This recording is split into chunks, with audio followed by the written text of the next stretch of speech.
Alon saba. La la la la la. Tapos next topic kuan. Karon na sila witness sa Senado.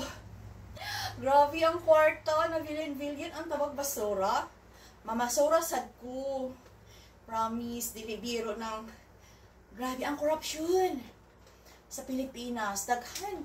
Alam, pagkatay yung pagkuan ni Rico Soto, basta, tingtog na pabanto na iyahang gi-confirm na bawat ano na project or matanggap siya na allowance.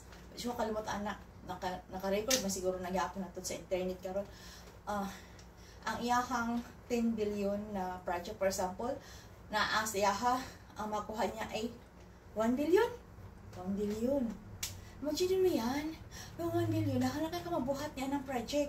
Muna nga ang Pilipinas naghirap. Sobrang hirap. Dahil pobre na sa bukid. Walay mga hospital. Oh, dahil kayo, grabe na. Abi niyo, ang gusto na ko dito sa Korea. Naman yung corruption. Pero ang corruption nila is dili magdugay. Masikop dayon. Katulad ng last na presidente. 3 years lang iyang service. Di pa kanaog sa mga tao, walang halong bilong kapolitiko, kundi ang kalaban ng presidente ay ang mga taong mga Koreano. So, pila to kabuhan sila nag-rally, buntag, gabi awat lang, basta kaysa Seoul man to, dili man dire sa Pusan. Hangtod na napababa nila ang presidente. Wala gyud undangin sa mga tao o tugtog dito sang kanta-kanta, basta kay kuan man silang ilahang rally ay peace rally. Yung nakaupo ka lang sa kalsada, walang mga batuhan, inana ba, para lang mapababa nila ang presidente. Hangtod na ni baba. Tapos, pagbaba lang ng presidente, murag 6 to 7 months, wala kami presidente diri. Mabuhi man din nasod kung wala presidente. Tapos, nag-election, bago lang.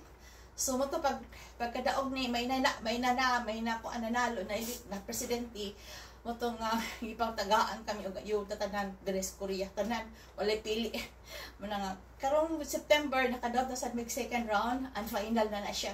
Wala ni kasunod. Nakatabang ito sa mua kay kung palit og bugas ang ayuda. Pero social na kayo karon. Ang pangalan sa bilyon-bilyon kwarta ay basura.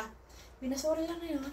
Di-easy lang nilang tawag ang kanang kuan ang suto ini ang kwartang basura. Tapos ang mga Pilipino naglisod niya sila dahil na malitog daghang mga sakyanan, na mga helicopter. Sus ko, Ginoo ko. Wala rin sila maluoy sa mga tao. Ang ilang gusto sila lang mayaman. Ang namirang corruption diha, andi siya pa rin yung head! Nakadami ako.